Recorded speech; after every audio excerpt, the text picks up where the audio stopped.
హరే కృష్ణ. ఈరోజు మనము కీర్తనలు భాగంగా ఈరోజు గోవిందం ఆదిపురుషం దర్శనహారతి అంటే ఇస్కాన్ సంస్థల్లో ఏ యొక్క మందిరంలోనైనా ఉదయం 7ంటికి దర్శనహారతి ఉంటుంది. ఆ దర్శనహారతిలో ఈ యొక్క కీర్తనను అన్ని చోట్ల ఇది ప్లే చేస్తారనమాట. ఏమిటి అన్న విషయం మనము తెలుసుకుందాము. మొదట ప్రార్థన చేసుకుందాం. ఓం అజ్ఞానతిమిరాంధస్య జ్ఞానాంజనాశలాకయా చక్షురున్మీలితం येन తస్మై శ్రీ గురవే నమః. నమో ఓం విష్ణుపాదాయ కృష్ణప్రష్టాయ భూతలే శ్రీమతే భక్తి వేదాంత స్వామిన్యితి నామినే. నమస్తే సరస్వతీ దేవే గౌరవాణి ప్రచారిణే నిర్విశేష శూన్యవాది పాశ్చాత్య దేశతారిణే. జయ శ్రీ కృష్ణ చైతన్య ప్రభు నిత్యానంద శ్రీ అద్వైత గదాధర శ్రీవాసాది గౌర భక్త బృంద. హరే కృష్ణ కృష్ణ కృష్ణ హరే హరే, హరే రామ రామ రామ హరే హరే. హరే కృష్ణ. ఈ యొక్క గోవిందం ఆదిపురుషం అనేది దర్శనహారతి.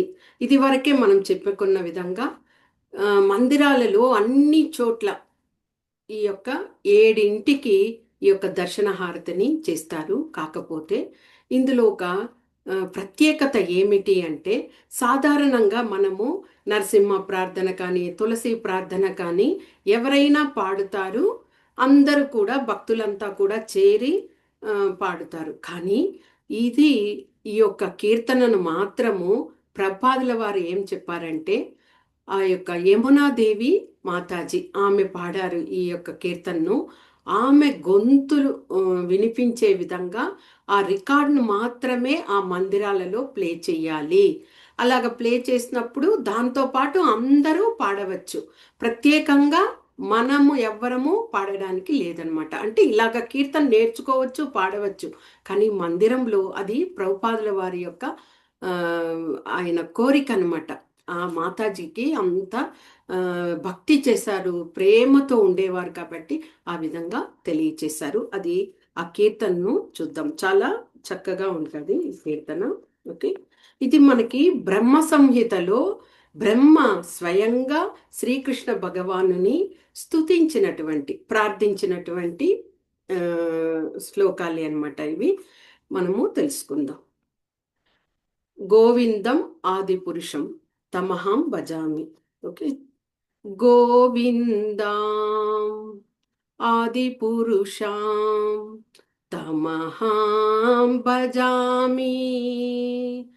గోవిందం ఆదిపురుషం తమహం భజామి. గోవిందం ఆదిపురుషం తమహం భజామి. వేణుం కణ్వాంతమరవిందదలయతాక్షం బర్హావతం సమసితాంబుదసుందరాంగం కందర్పకోటికమనీయ విశేషాశోభా. గోవిందం ఆదిపురుషం తమహం భజామి. గోవిందం ఆదిపురుషం తమహం భజామి. గోవిందం ఆదిపురుషం తమహం భజామి. అంగాని యస్య సకలేంద్రియవృత్తిమాంతి పశ్యంతి పాంతి కలయంతి చిరాం జగాంతి. ఆనంద చిన్మయ సాధుజ్వల ఉగ్రహాస్య గోవిందం ఆదిపురుషం తమహం భజామి. గోవిందం ఆదిపురుషాం తమహం భజామి గోవిందం ఆదిపురుషాం తమహం భజామి గోవిందం ఆదిపురుషాం తమహం భజామి గోవిందం ఆదిపురుషాం తమహం భజామి. చిన్న కీర్తనే, కాకపోతే ఈ యొక్క కీర్తనలో భగవంతుణ్ణి బ్రహ్మ ఏ విధంగా ప్రార్థించారు అన్న విషయం ఉంటుంది. వేణు కన్వాంత మరవింద దళాయతాక్షం. వేణు కన్వంత క్వనంత, అది వేణు క్వనంత అంటే వేణువుని మ్రోగించడంలో భగవంతుడు చాలా దక్షుడట. అంటే అంతటి ఆరతేరి ఉన్నారు. ఆ యొక్క వేణుగానాన్ని ఆయన మ్రోగిస్తూ ఉంటే ఇక బృందావనంలో ఎక్కడి వాళ్ళైనా కానీ అందరూ వచ్చి భగవంతుని యొక్క దగ్గర చేరిపోతారు. మనుషులు మాత్రమే అంటే కాదు, జీవాలు కూడా, గోవులు అన్నీ కూడా ఆ యొక్క వేణువుని విన్నంతనే అందరూ అక్కడికి చేరిపోతారనమాట. కాబట్టి అంతటి దక్షుడు భగవంతుడు. ఇక మరవింద దళాయతాక్షం, భగవంతుని ఆ యొక్క నయన కమనాలు ఎలా ఉంటాయి? ఆ విప్పారినటువంటి కమల పుష్పం ఉంటుంది కదా, దాని యొక్క రేకులు ఎలాగ విచ్చుకొని ఎంత సుందరంగా ఉంటాయి. ఆ విధంగా ఆ భగవంతుని యొక్క నయనాలు ఉంటాయి. అందుకే మరవింద దళాయతాక్షం అని చెప్పడం జరిగింది. ఇక బరహావతం సమసితాం. బరహావతం నెమలి పించాన్ని భగవంతుడు ఎప్పుడు శిరోభూషణంగా ధరించి ఉంటారు. ఎప్పుడైనా చూడండి, కృష్ణ భగవానుడు అంటే ఆ యొక్క నెమలి పించము ఆయన శిరస్సున ధరించి ఉంటారు. ఇక బుధ సుందరాంగం. బుధ అంటే అంబుధ, అంటే నీలమేఘ వర్ణం. భగవంతుని యొక్క వర్ణము నీలమేఘ శ్యాముడు కదా, అలాంటి వర్ణాన్ని కలిగి భగవంతుడు అంత సుందర రూపాన్ని కలిగి ఉంటాడట. కందర్ప కోటి కమనీయ విశేష శోభాం. కందర్ప అంటే మన్మధుడు. ఒక మన్మధుడు అంటేనే, ఆ మన్మధుడు అని పేరు చెప్పగానే అందరికీ కూడా అనిపిస్తుంది మన్మధుడా అంటే అంతటి సుందర రూపం. అలాంటి మన్మధులు కోటి మంది మన్మధులు ఉంటే కూడా ఆ యొక్క సౌందర్య శోభకు భగవంతుని యొక్క రూపము సరిసాటి కాదట. అంటే కోటి మన్మధులున్నా కానీ ప్రయోజనం లేనిది ఆ భగవంతుని యొక్క రూపము అంతటి సుందర రూపంగా ఉంటుంది. ఇలాంటి ఆ గోవిందుని, ఆది పురుషుని నేను భజిస్తున్నాను అంటూ బ్రహ్మ ఈ యొక్క బ్రహ్మ సంహితలోని 5.30 శ్లోకాల్లో చెప్పబడింది. ఇక 32 శ్లోకాలు మనకి బ్రహ్మ ఏం తెలియజేశారు? అంగాని యస్య సకలేంద్రియ వృత్తిమాంతి.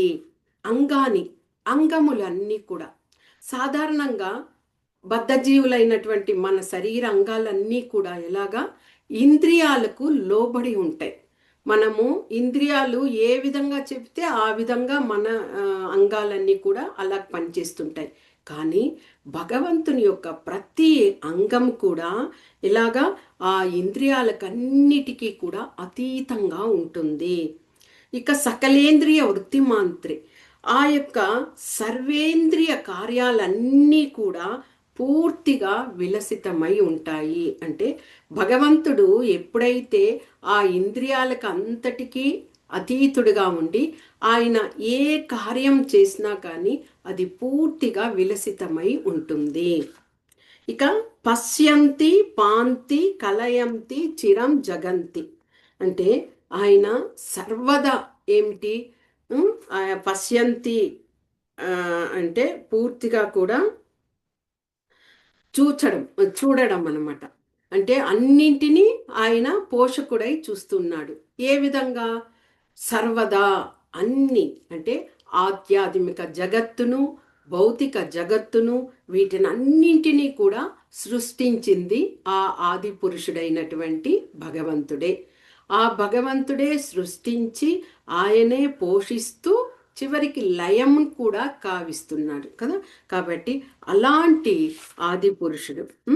ఇక ఆనంద చిన్మయ సదుజ్వల విగ్రహాస్య, ఆ భగవంతుని యొక్క రూపము, శ్రీ విగ్రహ రూపము ఎలాంటిది అంటే సచ్చిత్ ఆనంద రూపము. సత్ అంటే పూర్తిగా పరిపూర్ణమైనటువంటి, చిత్ పరిపూర్ణమైన జ్ఞానాన్ని కలిగినటువంటి ఆ యొక్క ఆనందకరమైనటువంటిదే ఆ భగవంతుని యొక్క ఆ విగ్రహ రూపము. ఎప్పుడు సచ్చిత్ ఆనందుడు అంటే నిత్యము భగవంతుడు ఆనందంతోనే ఉంటాడు. మనలాంటి వారికే ఈ యొక్క భౌతిక జగత్తులో మనం వచ్చిన తర్వాత మాయ చేత మనము లోబడి ఉండడం వలన మనము దుఃఖాలకు, క్లేశాలకు, బాధలకు, ఇన్నిటికీ మనము కొట్టుమిట్టాడుతూ ఉంటాము. కానీ భగవంతుడు నిరంతరము ఆయన యొక్క విగ్రహ రూపం అనేది సచ్చిత్ ఆనందమైన పరిపూర్ణమైనటువంటి రూపము అని. ఇలాంటి ఆ గోవిందుణ్ణి, ఆది పురుషుడైనటువంటి ఆ భగవంతుణ్ణి నేను భజిస్తున్నాను అంటూ బ్రహ్మ తెలియజేయడం జరిగింది. ఈ యొక్క కీర్తనను ఎవరు ఇది చేశారు, అదే కీర్తన చేశారంటే శ్రీ యమునా దేవిదాసి మాతాజీ. ఈ మాతాజీ గురించి మనం తెలుసుకోవాలి అంటే ప్రభుపాదుల వారు శాన్ ఫ్రాన్సిస్కోలో అక్కడ ఉన్నప్పుడు ప్రభుపాదుల వారు ఒక వైదిక వివాహాన్ని మొట్టమొదట చేశారనమాట. అంటే ఇద్దరు డివోటీసే.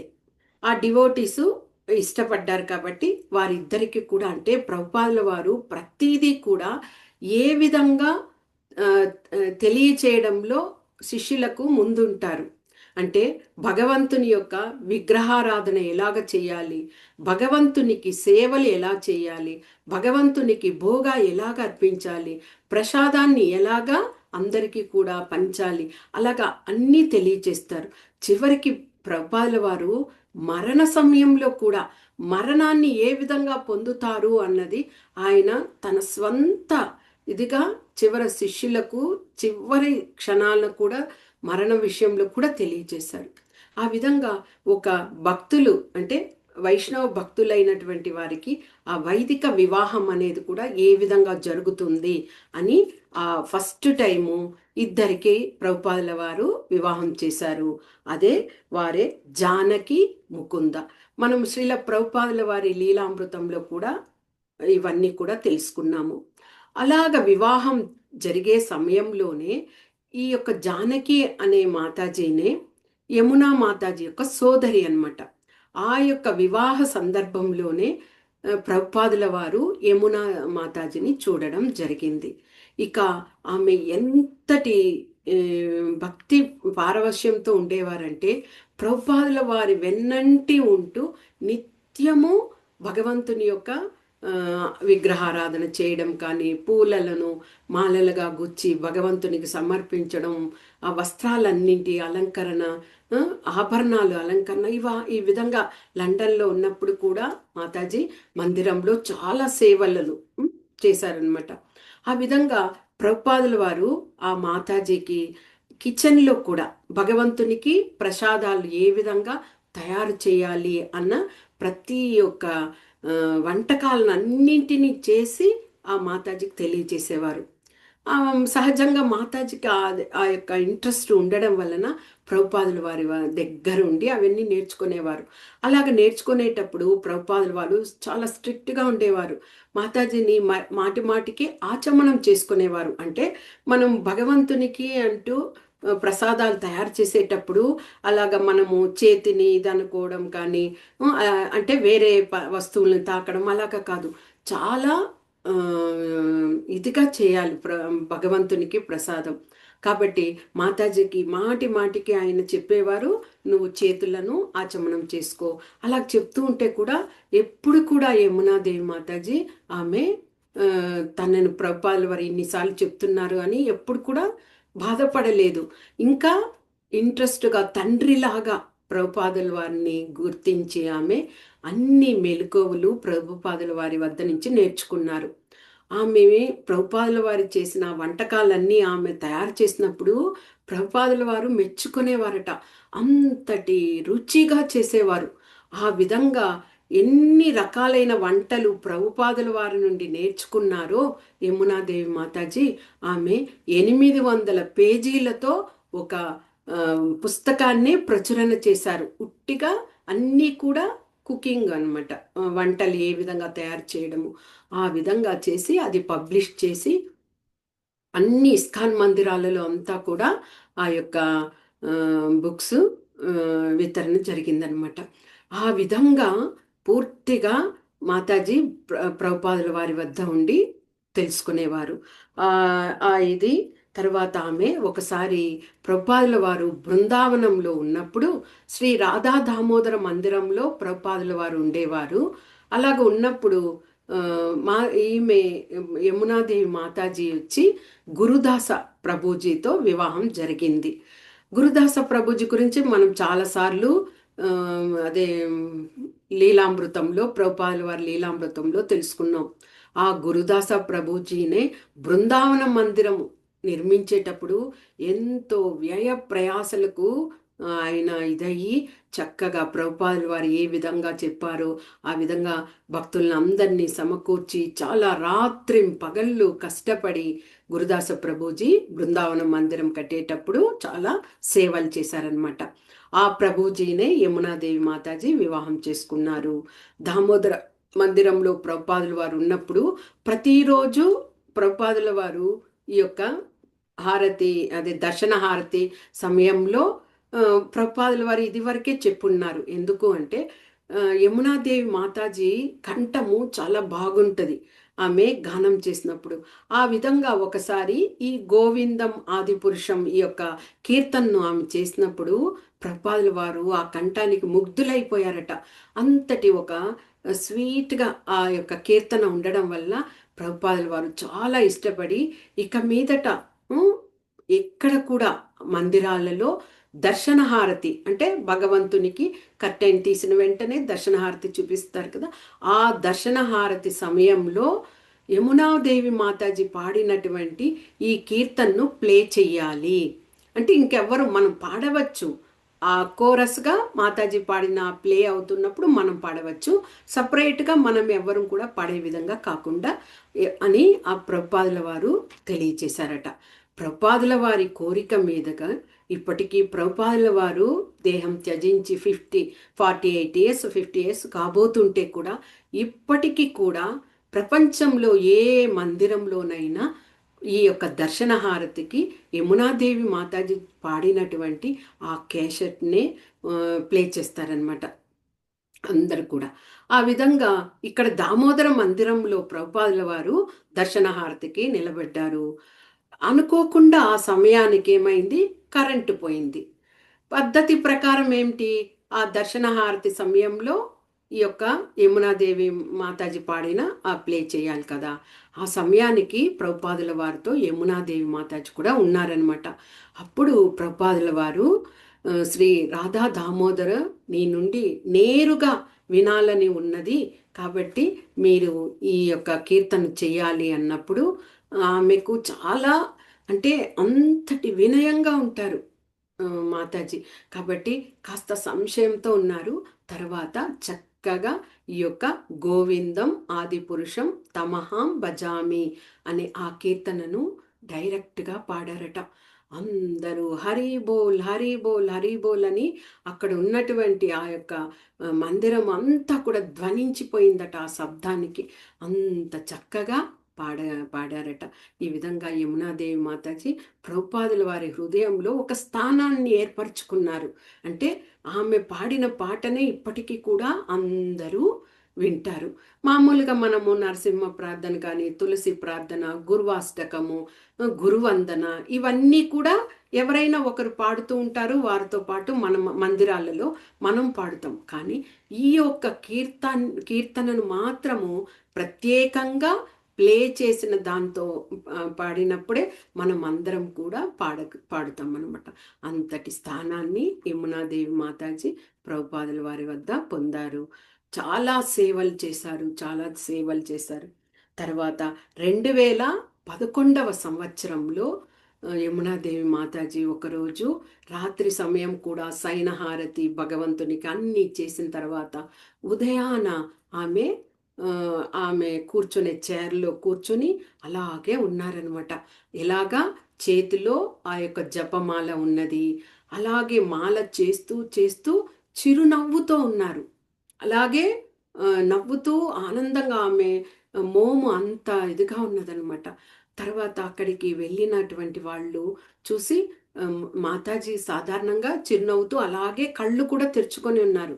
అలాగే ఉన్నారు, చూస్తూ ఉన్నారు. ఏమిటి అని దగ్గరికి వెళ్ళి చూసినప్పుడు తెలిసింది ఆమె దేహాన్ని త్యజించి భగవంతుని ధామానికి చేరుకున్నారు. అంటే కృష్ణ భగవాను యొక్క లీలల్లో పాల్గొనడానికి యమునాదేవి మాతాజీ వెళ్ళిపోయారనమాట. అందరికీ చాలా దుఃఖం వేసింది. ఎందుకంటే ఆమె అలాగే జపమాలను చేస్తూ చిరునవ్వుతూ అలాగే ఆమె దేహాన్ని విడిచిపెట్టారు. మనం తెలుసుకున్నాం కదా, ఆ యొక్క మరణ సమయంలో భగవంతుని తలుస్తూ మరణించినప్పుడు వాళ్ళకి ఇక ఎలాంటి ఆటంకం ఉండదు. నేరుగా భగవంతుని వద్దకే చేరుకుంటారనమాట.